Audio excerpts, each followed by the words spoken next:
This tutorial is on why cite your sources. It is part 1 in our Use Sources Ethically series. After watching this tutorial, you'll understand the reasons for properly citing your sources. Part of being a responsible researcher is citing your sources, but why? In academic work, proper citation is required for a few reasons.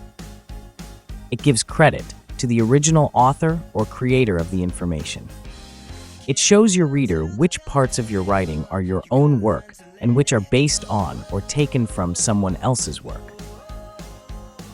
It tells your reader where to look if they're interested in finding out more or checking your sources.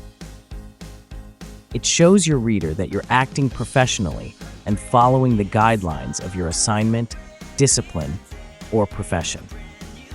There are 3 ways to ethically use someone else's information in your project: summarizing, paraphrasing, and quoting. Summarizing gives the same information in a briefer form. Paraphrasing expresses the same idea, but in your own words, not the author's. Quoting uses the author's words exactly as found. Whether you summarize, paraphrase, or quote, you still need to give credit with a proper citation.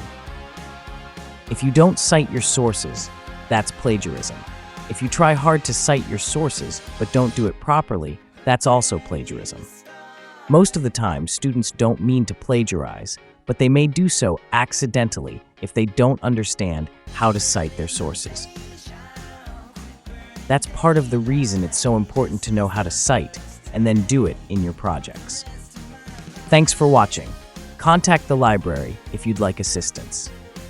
If you'd like to share feedback on this tutorial, you can do so at the link or QR code on your screen.